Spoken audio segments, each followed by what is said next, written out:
Brasil Colônia, ciclo do ouro e revoltas nativistas.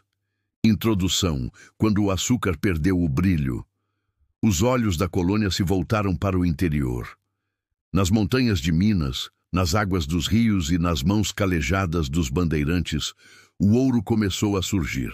Era o início de um novo ciclo, um ciclo de riqueza, opressão e rebeldia. Esta é a história do ciclo do ouro e das revoltas nativistas, um dos períodos mais intensos do Brasil colonial. Bloco 1. A descoberta do ouro. No final do século XVII, o açúcar entrou em crise. A concorrência das Antilhas holandesas arruinava os engenhos brasileiros. Foi então que os bandeirantes paulistas, em busca de novas riquezas, avançaram pelo interior. Em 1693, encontraram ouro nas margens do Rio das Mortes, e poucos anos depois, o brilho das pepitas iluminava as montanhas de Minas Gerais. O que começou como uma promessa, logo se transformou em febre. Homens e mulheres deixaram o litoral, viajaram centenas de quilômetros e ergueram vilas como Sabará, Mariana e Vila Rica. Era a corrida pelo ouro, e com ela nasceu a primeira grande migração do Brasil colonial. Bloco 2. A Guerra dos Emboabas. Mas a riqueza sempre traz consigo a disputa. Os paulistas que haviam descoberto o ouro não aceitavam dividir as minas com os emboabas, os forasteiros portugueses vindos do litoral. Em 1708, o conflito explodiu em sangue. A Guerra dos Emboabas mergulhou Minas em caos. Os paulistas foram derrotados, e os sobreviventes marcharam para o oeste, abrindo caminho para as futuras descobertas em Goiás e Mato Grosso. Do ódio e da ambição nascia a expansão do território brasileiro. Bloco 3. O controle da mineração. Com tanto ouro circulando, a coroa portuguesa precisava garantir sua parte. Em 1702, criou a Intendência das Minas, para fiscalizar a extração e distribuir as datas, os lotes de terra para exploração. Mas o controle não parou por aí. Em 1720, surgiram as temidas casas de fundição. Todo o ouro deveria ser fundido e selado, pagando o imposto de 1/5 para o rei, o famoso quinto dos infernos. Quando a produção caía, vinha a derrama, uma cobrança forçada, feita com violência e humilhação. O ouro brilhava nas ruas, mas o medo reinava nas casas. Bloco 4. A Era Pombalina. Em 1750, o poder passou às mãos do Marquês de Pombal, um homem duro, racional e implacável. Ele queria reconstruir Portugal e dominar o império com punho de ferro.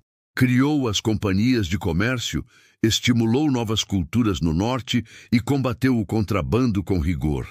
Em 1763, transferiu a capital de Salvador para o Rio de Janeiro, aproximando o poder das regiões mineradoras. Mas o ouro começou a se esgotar. E com o declínio das minas, cresceu a opressão, o desemprego e a insatisfação colonial. A chama da revolta começava a acender. Bloco 5. A sociedade mineradora. O Brasil do ouro era diferente do Brasil do açúcar. As cidades cresciam, o comércio florescia e uma nova classe média aparecia, formada por comerciantes, artesãos e funcionários da coroa. Era uma sociedade mais urbana, mais móvel, onde até um escravo podia, com sorte, comprar a própria liberdade. Mas por trás da aparência de prosperidade, o abismo social continuava. Enquanto poucos viviam em palácios de pedra, a maioria ainda dormia nas senzalas. Bloco 6. O comércio e a integração regional. O ouro transformou o mapa do Brasil. Do Nordeste vinha o tabaco, trocado por escravos na África. Do Sul, o couro e o charque alimentavam as minas. E do Rio de Janeiro partiam os navios que levavam o ouro até Lisboa.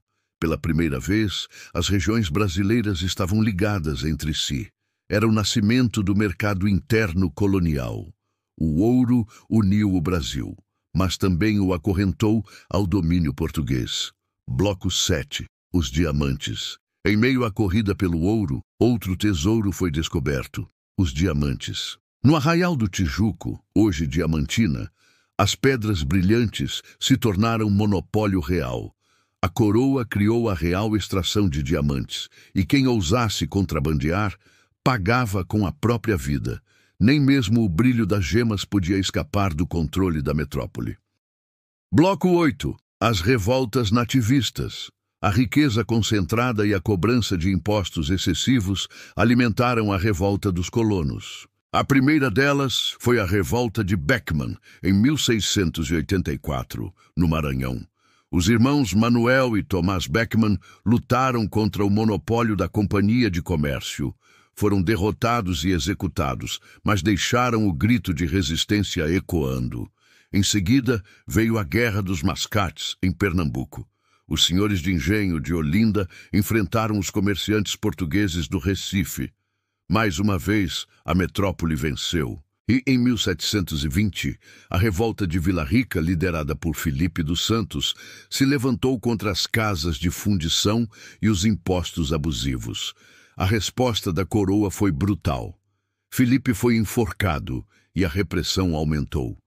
Essas revoltas não buscavam a independência, mas já eram o prenúncio da libertação que viria no século seguinte. Bloco 9. As primeiras centelhas de liberdade. Da mineração nasceu a opulência, mas também o desejo de autonomia. As ideias iluministas, vindas da Europa, começaram a se espalhar pelas vilas e tavernas das Minas Gerais. O povo começava a questionar: por que um país tão rico vivia sob o domínio de outro tão distante? E nas sombras das minas surgia o embrião da Inconfidência Mineira. Conclusão. O ciclo do ouro marcou o auge e o declínio do Brasil colonial. Trouxe riqueza, urbanização e progresso, mas também violência, escravidão e revolta. Das casas de fundição às enforcadas nas praças, o ouro foi mais que um metal precioso. Foi o espelho de uma nação em formação, brilhante por fora, mas corroída por dentro. E enquanto as pepitas se esgotavam nos rios, a chama da liberdade começava a brilhar no coração do povo.